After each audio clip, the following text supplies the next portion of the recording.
Aloha, friends. This episode of The Voyagers is sponsored by Jonathan Heustis at Maui Dream Properties. You might not know this, but my wife and I are looking to buy a house on Maui in the very near future, and there's only one person I'm going to call when we hit the go button. Jonathan Heustis, realtor and real estate advisor at Maui Dream Properties. You can call a dozen realtors and you're not going to find a more trustworthy and motivated realtor than Jonathan. He works to make people's real estate dreams come true. Whether buying, selling, or investing, Jonathan serves his clients with passion, enthusiasm, and excellence. I've said it before, and if you've ever purchased or sold a house, you know it's true. In this business, trust is everything. Jonathan is a man of integrity, and you can trust him to put your needs first. So if you're thinking about moving to one of the most beautiful islands in the world, check out MauiDreamProperties.com and drop Jonathan a hello and get started on making your dream a reality.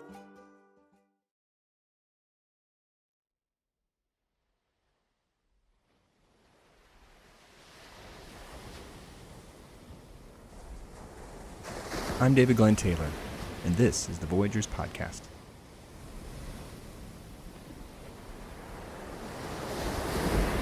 Before we begin this week's episode, there's something I'd like to ask you.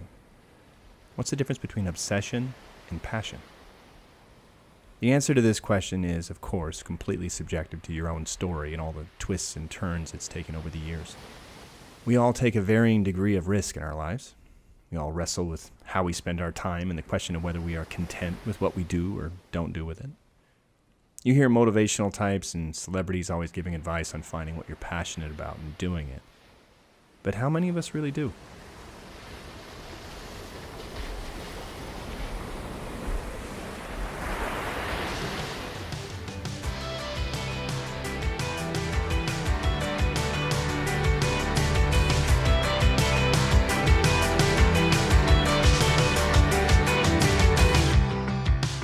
My guest today has some simple answers to these questions. Well, simple on the surface. But he's nearing 60 years old and he has a perspective on the topic of passion that I wanted to share with all of you. Brian Heustis is a surfer. And when I call him a surfer, I mean in the truest sense. As you'll hear in our conversation, he's connected to the ocean in a deep, deep way. When I first met him and heard parts of his story, I naively thought, that dude is obsessed with surfing. Now I know better. Surfing for Brian is a spiritual practice. His board is his yoga mat, his prayer rug.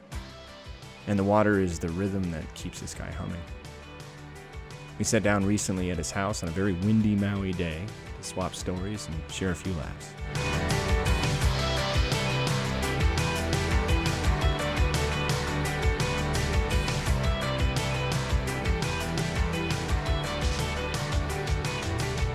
I remember my first board was a moray boogie board that was made for kids. Right. And it was, boogie boards were about the same size as boogie boards were, but they made one that was like a quarter of the size. It was literally like a lunch tray, like this, like the size of my computer monitor. Right, sure. That's what it looked like. And it was a boogie board just shrunk down for kids because it was so much less expensive than a big one. Yeah. And my mom's like, okay, and then me and my friends all got these things and just started body surfing in the waves and not know anything. And then one of my first friends got a surfboard for his birthday. His name was Ben, and he got an Infinity surfboard, and he got it brand new. I was just like, whoa. And then we started surfing. He would take a couple waves, and I'd be standing, in chest deep water watching him.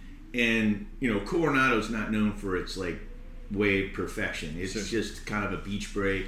It all closes out, but we didn't care, man. We were like, we're just gonna catch the wave and get pounded and catch the white water. Sure. Sort of like what the kids do at pavils on the inside, right? Yeah, They catch the reform and stuff like that. And I remember, using his board and just going, whoa, like that's a game changer once you stood up. Yeah. And That experience. So I'm not a good surfer, and I should be. I should have. But it's one of those things where I lived in Alaska, so there's no. Yeah. I mean, there is surfing in Alaska, but it's a big state. You have to go down to Yakutat. I know there's a little surfing down in Homer. The best surfing is probably down in Yakutat, in a little native village that is so extremely remote to get to those places, and it's such a big state that it's kind of a National Geographic and everything. They'll send people up to kind of the freak little surfing groups. And stuff like that. But I was never around it at all. So we came to Maui 3.5 years ago, and I'm thinking I got to learn how to surf. And we were living down in Kihei, close to the cove. So I remember going out there in the morning. I didn't have a board. I just had a paddle board, which is quite large, right? But just trying to stand up, just getting the hang of that. And man, the first time I actually caught a wave, I know exactly what you're talking about. I can't imagine though being a kid and being as limber and as loose and as relaxed. I look at kids; they just pop up. It's like no problem. You know what I mean? I was like, oh, okay, my knees are stiff, and seeing that, that feeling all of a sudden of that movement and that power, was intimidating, but also just incredibly freeing. You nailed it, man. I mean, it's for me, and then having my first experience down at Imperial Beach. My sister dated a guy in high school that was one of the best surfers in the high school. Yeah. And I had been surfing now, like swapping. Me and Ben have been taking turns on his board. Right. And then I asked Mark, hey, I want to get a surfboard. Can you help me find one? He's like, well, I got an old one, man. Do you want it? And I was like, oh my God, are you kidding me? Yeah, I want it. And he brought it over, and I think every surfer remembers their very first surfboard. Yeah. And it was called a Freedom Deep Revision, and it was a knee board. But man, I am not a big guy, and I was really small back in like junior high school and stuff, like 85 pounds kind of guy. And so he brought me over this 5'2" fish that was a knee board. Right. Okay. And I didn't know at the time why the deck was dished out. It was dished out for your knees to go. It wasn't like straight across like surfboards or domed like, this way. Yeah. It was actually concave on the deck for your knees to go in this position or this place. And it was a single fin. And I remember it didn't have a fin. It was all beat up, and it was brown. I mean, it was as brown as, and it had splotches of white, but it was as brown as surfboards that get just laid out in the sun and forgotten about. They just turned this brown. Yeah. And it was that. Yeah. But dude, it was mine, and I remember I took all the wax off it. I had to get this fin for it. I got this purple fin for it, and I was so stoked. Put it in, and then Mark's like, okay, we're gonna go surfing this weekend. Sure. He picked me up, took me surfing. He had a Baja buggy. Dude, I was just like, I thought I was riding with the king, right? A really good surfer, Baja buggy, pulling in Imperial Beach. And then he's like, okay, you got to follow me. I didn't have any idea really like what to do if I got to actual waves, because I've been catching whitewater. Right. And I remember just seeing like the waves and not even recognizing that they were big, but I was just so pumped. He was just like, do what I do, follow me out, really no instructions. Yeah. And he said, here, I got this really old beaver tail wetsuit, right? And it was this, are you familiar with the beaver tails? So back in the day, if you wore a top, wetsuits were split, and it had this tail that looked like a beaver tail that came down, and it went up here, and then it had snaps that you put it in like grommets. Like a diaper.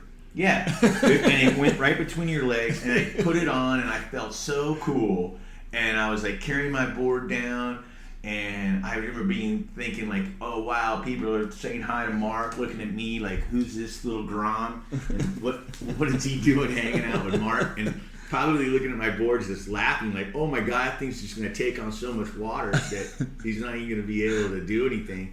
I just remember, I don't even know how I made it outside. Honestly, I mean, it was just probably the grace of the ocean by giving me a chance to make it outside. Outside the break. Yeah. I mean, I made it outside, which is probably the hardest thing for beginning surfers to do, is to actually make it through the whitewater. And I don't remember it being that much of a challenge, but I literally was paddling as hard as I could to keep up with Mark. And I just was like, whatever you do. I didn't even notice what was going on around me. I just focused on following Mark, because that's what he said to do. Yeah. So we got outside, and then I was watching all these guys catch waves and just struggling to sit on the board kind of thing, and it was just an experience that I was just like, wow, okay. And then I remember Mark saying, okay, we're gonna get you a wave now, and I was like, okay. He's like, just do, when I tell you to paddle, and when you feel the wave get you, stand up and just ride it straight. Sure. I was like, piece of cake, let's do this. I just remember he's like, paddle. I don't even remember anything. I remember having that feeling like, oh, I'm getting lifted up. This is it, And then it just went by so fast, I didn't even have a chance to get to my feet. It just, all of a sudden, just threw me. And I just got literally pounded. And I remember being under the water just going, oh my God, like, what's happening? Like, this didn't happen in Coronado where I could stand up, you know? I suddenly was just, like, basically struggling. The wetsuit was so big, it was, like, filling up with water. I remember getting to the surface, man, and I just remember my board was really close. I grabbed my board, and the next white water just pounded me and literally took me I just rode it on my belly all the way into shore. And then I remember just like really rolling up onto shore, like literally like a Vietnam crawl, like crawling up on shore. And I turned around and I pulled my board by its leash up where I was. And I just remember sitting there, and I just remember like, okay, what am I feeling right now? And I just remember feeling like that was so cool. Like, oh my God, man, I just like caught a wave. That was the thing. I remember just saying, okay, yeah, you're exhausted. Yeah, you were scared, but I caught a wave, like a legitimate wave. And I got tossed. I never even got to my feet. Didn't even get to my knees. Basically just bellied it right over the falls. Boom, and just got destroyed. Yeah. And then I remember just sitting on the beach thinking, I gotta get back out there and try that again. Yeah. And Mark had caught a wave and then encouraged me to come back out. And I don't even remember how I got in, but I never caught a wave that first session on that board again without his help. And I don't even remember if I caught any more, honestly. But I just remember going, oh man, I gotta keep doing this. Like this was I was hooked.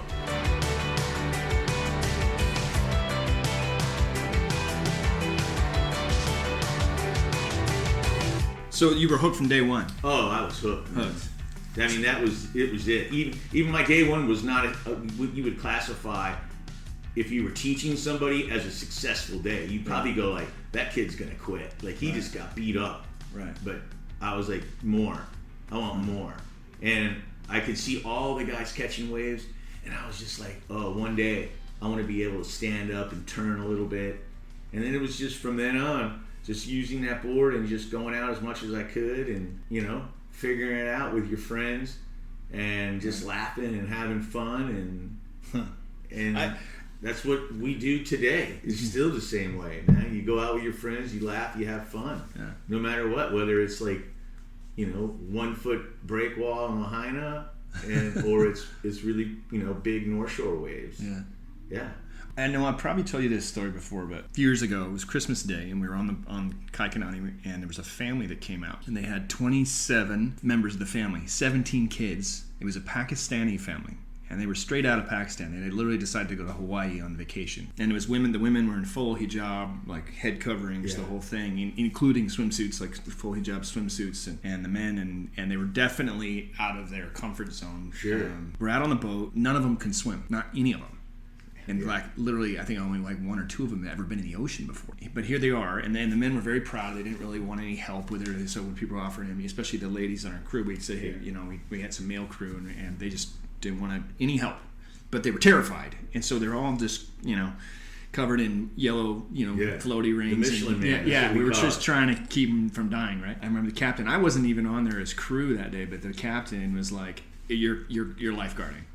And he like took my kids too and said, "You're lifeguarding." he put everybody. You've been in the water. Yes, you're a lifeguard. Yeah, and so we had 8 lifeguards in the water just to make sure that nobody died. Right. But as we were all done, we were only out there in Molokini for 45 minutes, and which typity, everybody's great and everything. But it went by so fast because we were so busy trying to keep track of everybody and keep everybody corralled and safe. So anyway, by the time we were done and everybody's kind of getting everybody out of the water, my cousin Josh and I are kind of picking up gear off the bottom of Molokini because so many people have knocked their snorkels all over the place and things had just sunk down the bottom. So one of the guys is just flown there, and he had been kind of enjoying the view of our female crew and everything like that, but also he's just sitting there and he was just kind of looking around, and he's floating, and he's got this grin on his face, and we're like he just doesn't want to get out of the water, and we just kept saying, hey man, we really got to go, we got to get to the next spot. And finally he's like, okay. It was funny because we were picking up, we were free diving. It's about 35 feet right there by the mooring, and we were kind of on the right side of the crater. And Josh and I are free diving down and picking up gear off the bottom, right? And he didn't know how we were able to do that. He finally says, can you breathe under there? And we were like, no, you can't breathe underwater. And he says, do you scuba dive? And I said, yeah, I can scuba dive. But he was asking if that's what I was doing. Yeah. I didn't realize that. Right. And he goes, oh, okay.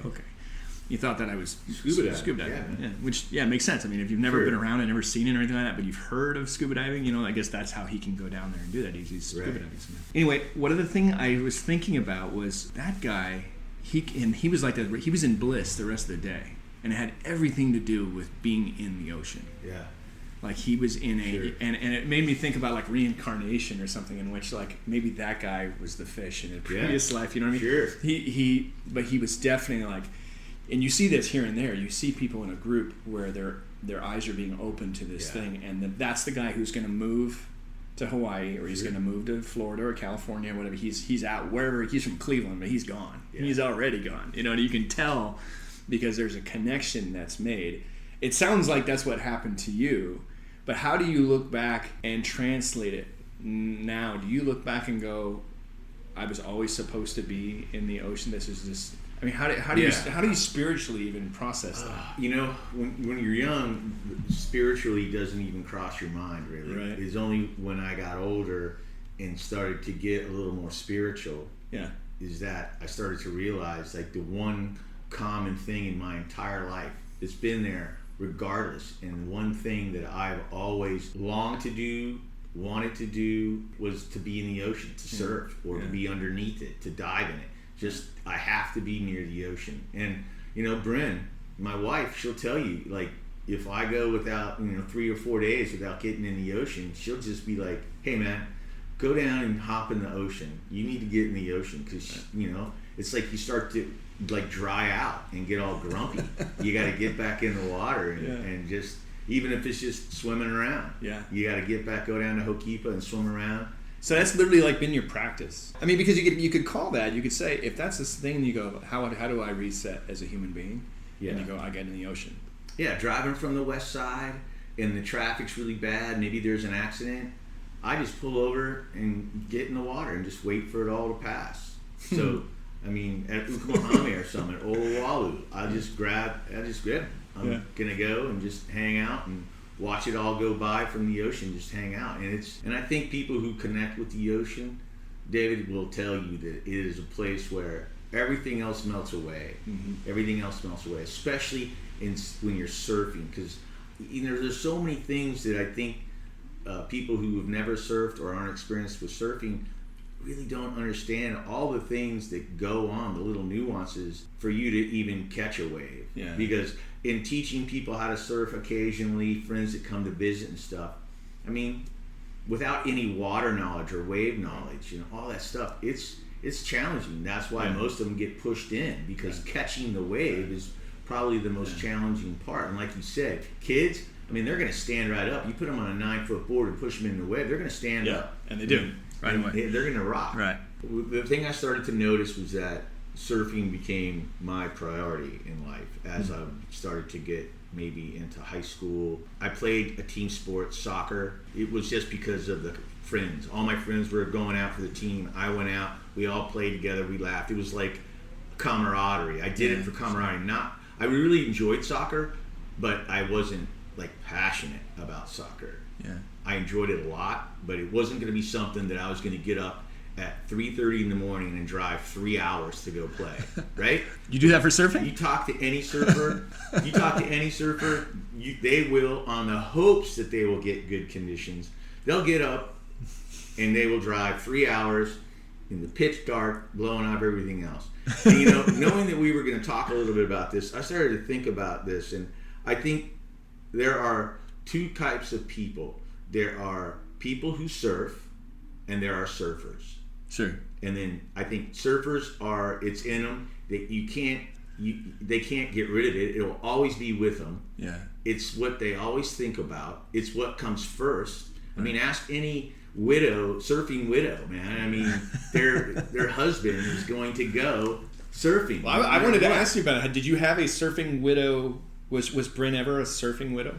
I mean, yeah, she still is. Still? Really? Oh, yeah. I mean, she knows what she got into, because I was very forward with her when I first met her 30 years ago. I was like, she realized all of a sudden I was living in Annapolis, Maryland, chasing hurricanes up and down the East Coast. And when a hurricane was coming, no matter what plans we had, they were off, and I was going. And she was like, "What gives?" I mean, I gotta go.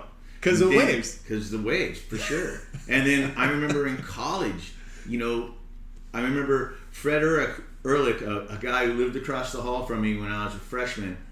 I probably have him to thank for not getting booted out of school, flunking out, because my friend called me. He was going to school in North Carolina, and he called me and said, "Hey, there's going to be a big swell hitting Hatteras," and we had both been there a lot. He said, "I'll meet you there." I was like, done.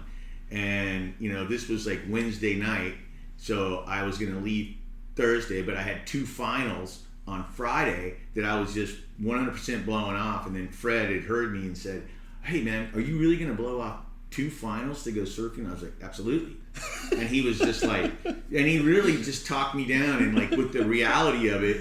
And I was like, "Oh man, should I do that?" And I started questioning it for the first time. That was the first time I ever questioned it. And I ended up staying and taking my finals, but I just remember just wondering what I was missing. And I think that is why surfers have this grass is always greener, the waves are always better somewhere else, kind of tip a little bit in their minds. Even though they're getting great waves, they're wondering, is it better over at this break? Is it better over here? Right. And as I gotten older, that's faded, and it's just replaced with being just very grateful for whatever waves I do catch whenever I go out, because, almost 59, I mean, all these young kids paddling around me and stuff like that.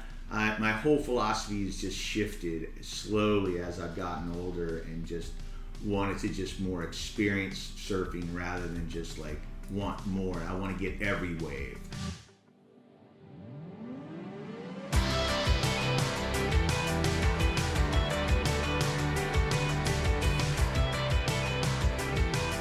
Right now, at the age that you're at, are you having more fun surfing now than you were then? Or do you look back on that and you go, yeah, I was obsessed with it, but I don't know if I appreciate it or understood it? I think I'm definitely having more fun now than I had before. And when I say fun, it has no relevance to like the waves that I'm catching or anything like that. Yeah. Because, traveling all around the world and going with friends to these really amazing waves all over the world and having a chance to surf them and getting some of the best waves I've ever had in sessions. People remember specific waves. Surfers remember specific moments, waves. I mean, if they're going to remember their first surfboard, and every surfer will, and all the boards they had up to the boards they have right now, and can tell you specifically all about them. I mean, it's like this Rain Man thing that everybody has that's a surfer, but I couldn't tell you what I had for dinner last night, but I can tell you all about my boards, right? So it's this weird thing that has just been in my life for so much that you just remember it. But yeah, fun-wise, I'm enjoying it. My nephew's moved out here. I took him surfing at Ho'okipa for his first time. And he's got a picture. My mom, really luckily, she took a picture of me and him walking down to go into the ocean on the beach, and he's got that picture up on his wall because that was his thing. He got hooked, and I had no idea whether he was going to get hooked or not, but he felt the same way I felt, and he didn't get away. I know he got pounded just like me, but he was just like, "Oh my God, let's go do that," because of that power that you felt, and that there's that sense of when the wave has you, it's pretty awesome. It's a great feeling. I was trying to think about comparisons. I used to rock climb a lot. And I used to think, I was trying to compare and go, because I met these guys that are climbers, and they go down to, to Moab, or they go to, Smith Rock in Oregon. Whatever they stay, they camp. They're in Yosemite, and they're obsessed with being on the rock every day. Right. They're so obsessed with climbing. Even on rest days, they're bouldering and or something like that. Right. But there's one really distinct difference between rock climbers and surfers, and it has to do with almost the spiritual nature of the event. When you're climbing on a rock, that rock has not changed, probably for millennia, if not millions of years, right? And like a big event would happen is if you were on a route and it was a common route or something like that, and a piece popped off. you knew where the handhold was, and you went, and then it broke off or something like that. This is a huge deal. Everybody go out and, I mean, seriously, like you read Rock and Ice magazine, and they'd be talking about some famous boulder in Yosemite, and they'd be like, it'd be like, alert, this little piece of rock popped off the third handhold on the thing. It'd be a huge event because it changed. Yeah. Whereas the nature of surfing is, you have no idea. You can read the surf report and everything, but literally up to the moment that wave is coming, you have no idea about its personality. Right. And it changes while you're riding it. Right. I mean, that's the whole beauty of it. It's definitely not static. It's very fluid. Yeah. I mean, it is one of those things where you're making adjustments mentally and physically the whole time you're riding a wave. So a group of surfers, you can have them standing, you can have them talking about it, or you can read a surf magazine and it'll be like, oh, this, like, where you talk about the wave and the consistencies of the wave and stuff like that. But literally, you're going to get there that day, and you're going to talk to whoever was just in the water and go, how is it or what is it? And they're going to give you the information that you have, but it can change any second. I mean, I was going to say there are no waves that are like machines, but I'd say that even like Kelly Slater's, ranch, his new ranch wave, his machine, is probably the closest. But in watching the WSL have a contest there, I mean, it's not like the same wave every single time. There are, sometimes it'll hit it just a little different, and it'll speed up, and they won't make the barrel, or it won't barrel, or even in this like environment that is so static. Right. I mean, that bottom is the same. Yeah. It's the wave, and the water still reacts differently each time. Right. But the differences might be a lot smaller than they are in the real world, out in the ocean. So you being a veteran, a surfing veteran now, do you look at the Kelly Slater at this wave creator and this super? Do you go, oh yeah, I want to do that, or is that sure? Is there a purist in you that goes, no, man? I mean, surfing a wave is surfing a wave to me, man. Right. I would jump at the chance to do that. Are you kidding me? Are you kidding me? That's like what every surfer kid dreams of. Like when I was going to school in San Diego, and like you draw on your books, you're drawing in your pages like these perfect barrels, and that's what all of a sudden you could go out and get a perfect barrel, and then just like that, and then the next wave is a perfect barrel, like that, dude. I don't know any. I mean, wow. I was fortunate enough to actually meet some guys that got to go to it. Yeah. And they gave me a perspective that was really cool about it. When my nephew and I were surfing on a surf trip, our last surf trip to Nicaragua, 3 of the guys that came into the house were from California, and they, over some rum and cokes and beers, they started telling us that they got a chance to go surf Kelly Slater's wave pool, the ranch. And we're like, what? Oh my gosh. Because it's like really exclusive and pricey, I don't think right? you can just go online and book a res. No, and I heard it's like super expensive. Yeah, I don't even know, but they knew somebody that knew somebody, and they got to go because nobody wanted to book this day because it was so cold. It was like frigid, frigid cold. Nobody wanted a piece of it, so they got this discount to go surf it. Listening to them, I imagined that their whole day of surfing, they were gonna just get wave after wave after wave after wave. But the reality of it is, I mean, the guy who caught the most waves out of their group, I think, got 9 waves that day. Wow. In a whole day. Wow. And I don't know how it all works. I don't know much about it, but I was like, whoa, what? 9? Now, how much did you have to pay? Basically, it broke down to like they were surfing $500 waves. And then this is what the thing that really, it never even crossed my mind. Yeah. But the guy was like, that freaked me out. Like once I threw my money down and I realized that I was going to get maybe 6 to 8 waves. Oh my God, you don't want to fall. You don't want to miss it on the takeoff or something like that. It's a totally different factor. Yeah, it's completely different. I didn't even think of that until he told me. And me and my nephew were looking at each other like, oh my God, dude, how would that affect your ability to surf when you knew you just threw down $500 to surf this wave? I mean, are you going to just go at it and possibly fall right off the bat? Or are you going to be cautious and milk it, I mean, all the way till you're in 1 inch of water and your fins are scraping? I mean, what are you going to do? How are you going to approach that? And that was an element that I never, ever considered about surfing a wave pool.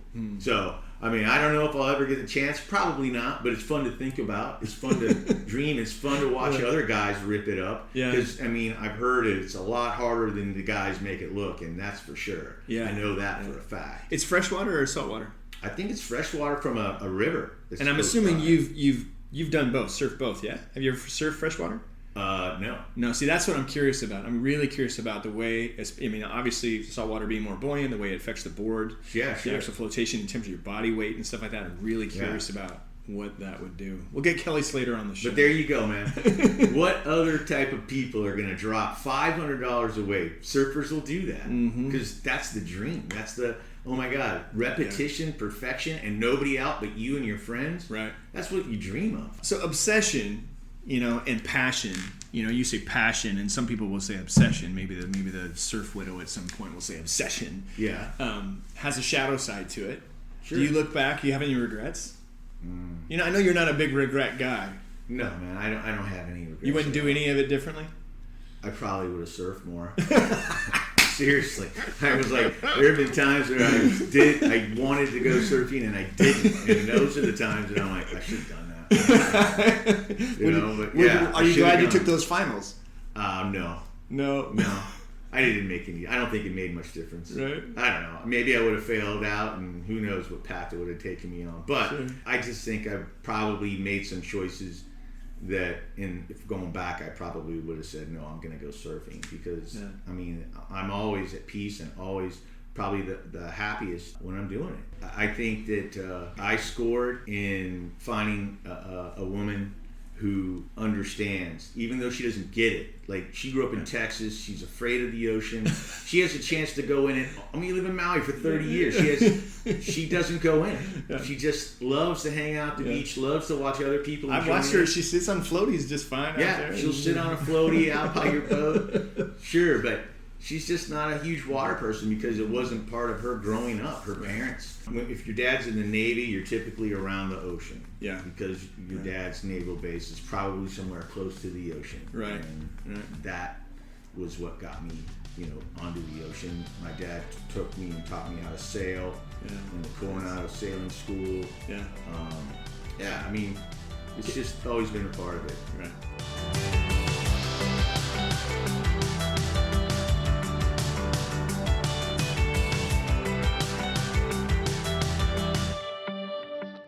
Can we talk about sharks? We can talk about sharks, yeah. Okay. Yeah. You've told me the story. I want to ask you to talk about the tiger shark. Yeah. You said was that the closest encounter that you had over the years? Oh my gosh, yeah. I mean, it can't get any closer. It really, absolutely. And right. Tell me the story. So this past July, on my 58th birthday. So it's just 2019, 2020. This year during the pandemic. Yeah. Oh wow. And I'd gotten into foiling, prone foiling and wing foiling. Right, so that's a surfboard with a fin that goes down. Yeah, right, a keel. Like a wing under the water that rises. So it rises you rise up off the water 2 to 3 feet. And can I ask real quick, just a caveat? Yeah. What's the advantage to that? Versus a regular surfboard? I can tell you from my perspective, the advantage is when you're not on the water, whatever the water surface is like, you're not as affected by it. In other words, it can be kind of choppy and you're just cutting right through it. I see. You're not even touching it. Right. And prone surfing during the pandemic for me has been a blessing because it's got me in the water way more than if I just stuck to conventional surfing. And then with wing foiling, it's another avenue. Right. And then toe foiling, that's another avenue of just being out on the water. Yeah. That's it. I mean, how can I get out there and have fun? That's what I'm looking to do. Sure. And those avenues we got. So it was my 58th birthday. I had never done a downwind foil run, which is basically drive up the coast, launch somewhere up the coast, and then wing foil down to Kahului Harbor. Right. Everybody was doing them. It looked like a ton of fun. That's the thing that actually got me involved in foiling because I had no interest in foiling. But then one of the shapers asked me to use my jet ski as safety and, just be there when his team riders were out doing a downwind foil run. Right. He had some wingers, he had some paddlers, and he had a prone surfer, a girl, named Andrea Moeller. And I have known her for a long time. I was out just buzzing around, just making sure if anybody got hurt or needed assistance. We had a jet ski and we had a boat. My friend was the boat guy. And when I saw what they were doing, I couldn't get down to Kahului Harbor to learn how to foil fast enough. I was like, whoa, like, hey, that's totally different than what I thought. Yeah. I mean, they were riding, forever, 30 minutes non-stop at a time, and just turning and just gliding on these big open ocean swells and just connecting them. And that blew my mind. Yeah. I mean, it instantly blew my mind, and I'm like, I gotta learn how to foil. And then from that moment, I was down at Kahului Harbor. Literally, I was like the foil whore. I didn't have any equipment, but my friends would come in and they were taking a break, and I'd go, hey, can I use your gear? And they'd be like, yeah, sure, go out, Brian. And I'd do that, and then another friend would come in to take a break. I'm like, hey, can I use your gear? And I would just walk up and down the beach poaching gear off people because I didn't have any, And oh man, it was so much fun to do, and the challenge of it and anything. So getting back to my birthday, I said I want to do a downwinder. I want to do something special on my birthday. And me and a friend of mine, Clay, we hooked up and we went and we launched upwind, and it was really windy. And we launched upwind, and I took the only board I had at the time, which is a really small wing foil board, referred to as like a sinker. In other words, when you sit on it, you sink up to like maybe your chest. Right. So you're the board and most of your lower body's all in the water. Yeah. And it'll be all the way to the chest. And you're sitting there. Right. And like you would if you're waiting for surf on a conventional surfboard, a small conventional surfboard. You sink into the water. We took off, and it was just, oh my God, man! It was so I had this permagrin, man. I just remember going, this is insane. Like, this is great. I couldn't believe how much fun I was having, how well I was doing. I was just like, wow, I was just totally into the moment of just, this is awesome. And we went way outside, and we're in this deep blue, beautiful color. And I was just like, this is amazing. I need to do this more often. And we started heading down the coast. Clay was having some difficulties. I think his foil wing was too big, and he was overfoiling a lot. And so I would sail back upwind to check on him, and sail back upwind to check on him and make sure everything was cool. Sure. But then all of a sudden, the wind went from 25 miles an hour to like 4. All right. And then I noticed it and mentally said, okay, better not fall. Well, that was, as soon as I mentally said, you better not fall, Brian. Right. I fell within 30 seconds. I didn't fall the whole first 20 minutes, but as soon as the wind stopped, 30 seconds I fell. Wow. And then I was like, all right. And because you can't get back up. You don't have enough wind to get back up. So I was just sitting there, and I'm like, oh, this is Maui. It's not late in the afternoon. It's like 2:30 or 3 o'clock, 3:30. I don't even remember. 3:30-ish. I'm like, oh, the wind's going to come back. I just need to wait for it. So I just sat out there and then just kind of just enjoying the view, and really at that point wasn't really thinking much about being way out there, like a mile and a half offshore by yourself. I just was like, okay, the wind's coming back, and I was focused on looking for the wind to come back. Right. And it wasn't really coming back, and then I see some puffs, and I try to get up, and then I just continually tried to get up for probably about an hour, and then I started to become really exhausted, and I couldn't get up. There was just not enough wind to pull me out of the water to get up on the foil. And because you're holding the wing. Yeah, I'm holding the wing, but I'm standing on my board. And just so people can understand, the wing the wing is something you're holding with two hands. It's not connected to the board. It's not like windsurfing, right? So this is something. It's essentially like a kite. It's a kite you're hanging onto, and that's above your head, trying to catch as much wind as possible while I'm standing on this board under the water. Right. And then slowly pull you up and out. Yeah, you got to get enough wind so it can slowly pull you up, or quickly if there's a lot of wind, and then get on your foil. Right. And once you get on your foil, you need a lot less wind because there's hardly any resistance. Yeah. But I just could not get on.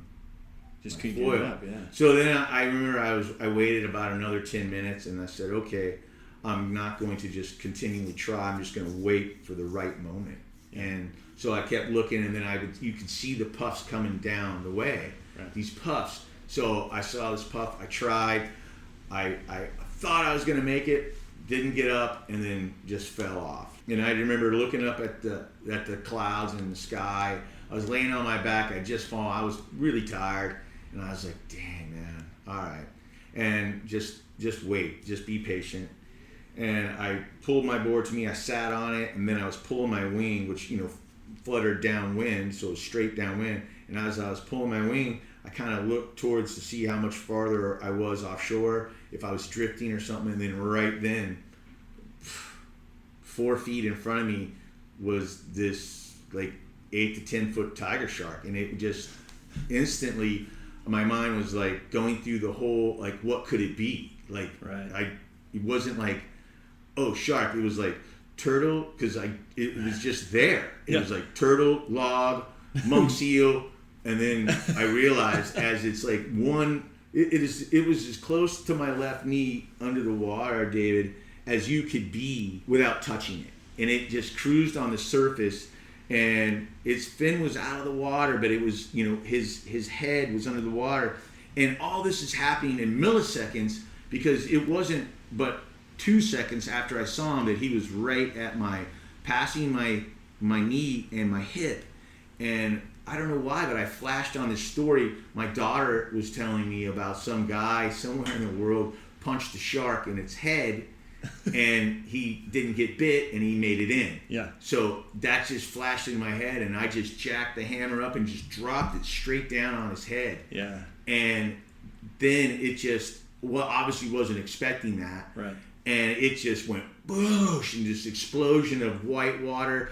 And then I hit him so hard that I was way too off balance and just flipped off my board, like right where he is. Dude. So I open my eyes under the water, and I just see this brown thing kind of just like, and then it's gone.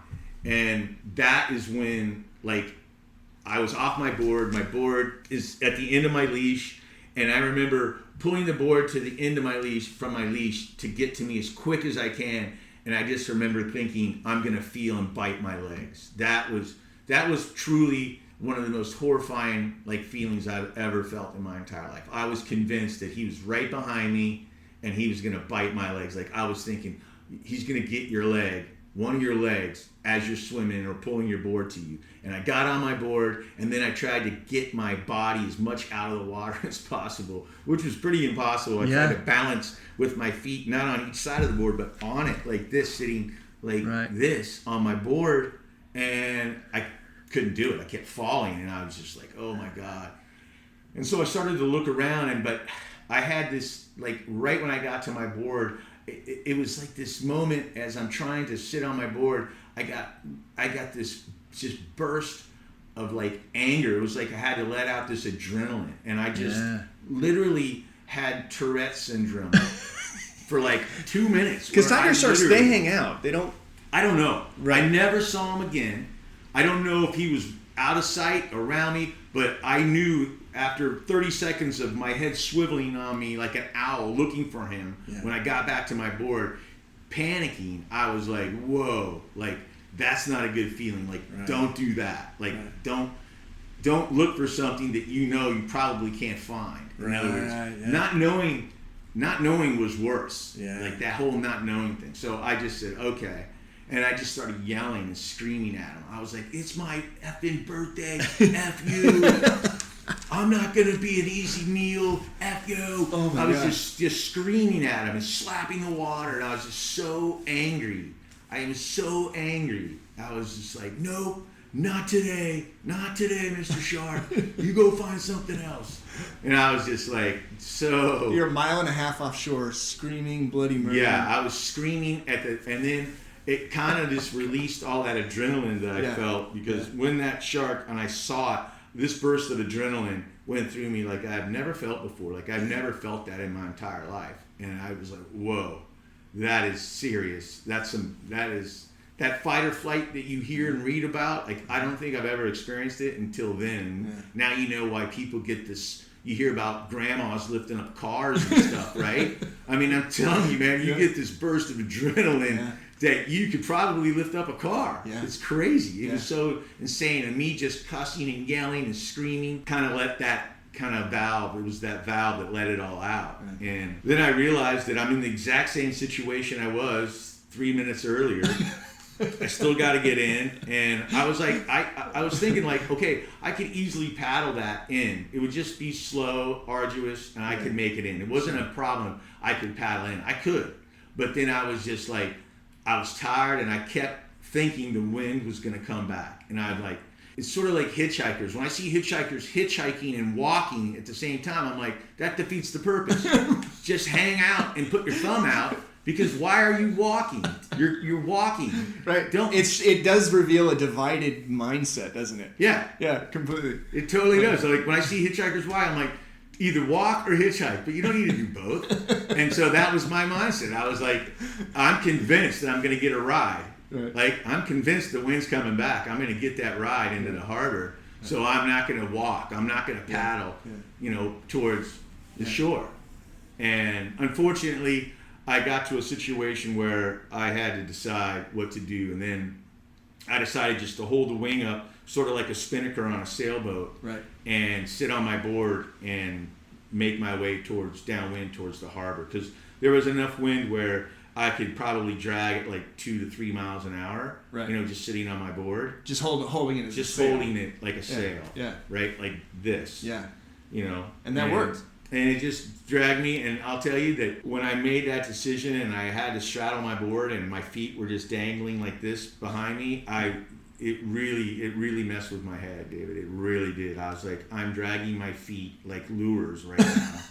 And I'm like, it was so... After punching a shark. It was so uncomfortable. It was so uncomfortable that I literally had to go to like a happy place. And I was like, this is your way you're going to get in. Just forget about it. And I just... After literally 5 minutes, I didn't even think about it anymore. It was just one of these things. I was so focused on I have to get in. And then I had to stop that and paddle towards shore, maybe 250 yards, to make sure I made it to the harbor entrance. Right.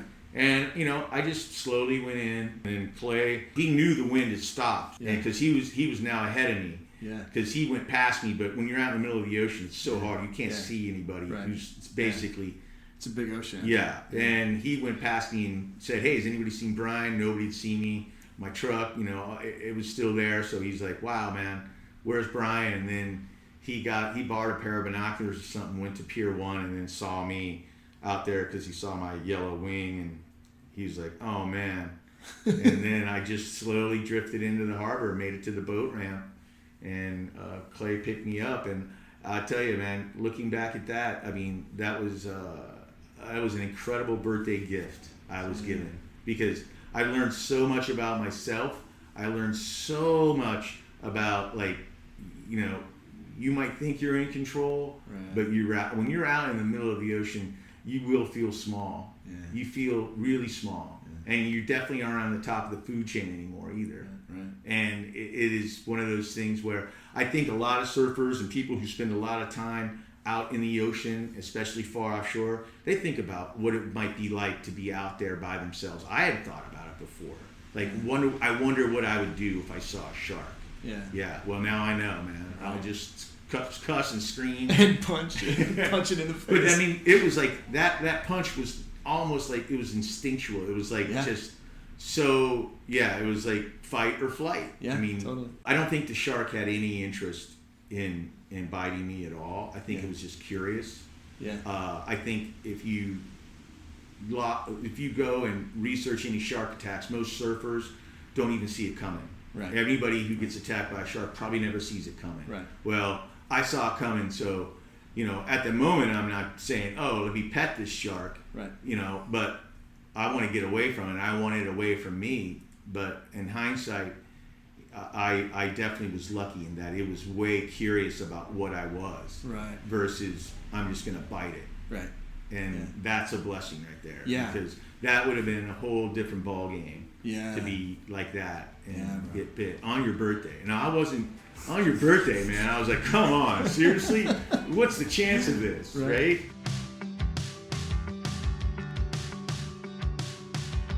You see yourself at 80 years old, 90 years old, still surfing, still in the water? I don't think that far ahead, but yeah, I think, I don't know which form it'll be by then. Yeah. I mean, who would have thought someone 5 years ago said, hey, Brian, you're going to be riding a board on top of the water with a wing in the water. Sure. I would have been like, yeah, right. Right. Right. But who knows what's going to happen 5 years from now? Sure. What form we're going to surf waves? Because whether you're riding a wave on that little dinky boogie board like I did when I was a kid, or a foil, or a windsurf, board, windsurfing it, or towing, or kiting, whatever it is. Yeah. Just riding a wave is what I think connects everybody out there. Is that I want to ride this wave. I want to connect to Mother Nature, the ocean, the power it has. I mean, it's a full draw. It's something that, you could see. I don't want to say it's addicting, because addicting has that kind of bad connotation to it. But it's definitely something that once you get your first hit, it's definitely something that it'll stick around for a long period of time, man. Yeah. It'd be your obituary. It'd be like, Brian Heustis, age 97, he died at Peahi. No, I don't know. Trying to I don't know about that. On man. a 35 I don't know about that. I don't know about. I mean, that would be kind of a cool way to go, I guess. If you gotta go. You gotta go. Be like the oldest dude dropping in on a bomb, and then just getting exploded, and all the young people would be like, "What is that old guy doing?" They're like, "Get him off his ventilator, put him out on a tow board, and drop him in on a bomb." They would all be like, "That's the way to go." Man, but yeah. All right. So the last thing we do is I always ask the guests on the show to just leave a blessing with the audience, and just a piece of advice, or the thing that you would want to, if you have them all in front of you and you wanted to give them one thing, what would you say? I would say what I'm trying to promote now as a dad to my daughter, and that is find your passion. Find what really makes you eager to get up in the morning. Find what really just gets you so fired up that you can't live without, and do it. Don't be afraid whether you've never done it before. Don't be afraid about what anybody else tells you to do, but just find your passion and have the courage to do it, because that in itself, you're living a life that only most people will probably dream of, because I think a lot of people have passions but somehow let them fade. Mm-hmm. Find out what you're passionate about and have the courage to go through with it and do it. Just do it.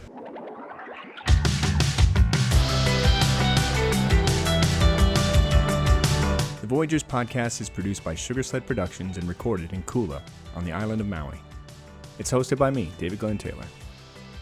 A few more notes on Brian Heustis. He is also an artist. He does fish printing, which is a beautiful alternative to taxidermy if you're doing some big ocean fishing. You can check out some of his work at MauiFishPrinting.com. My warmest thanks to Brian for letting me record at his place, drink his coffee, and just laugh a lot. Can't wait to do it again soon. If you enjoyed what you heard, please rate and review us on Apple Podcasts, wherever you're listening. It's really appreciated. You can support the podcast through Patreon by going to VoyagersPodcast.com and clicking on the link. And if you'd like to sponsor, just email us at david@VoyagersPodcast.com. Next week, we're talking to the world's best ultra-endurance mountain bike racer. No joke, she is the best. And yes, I did say she.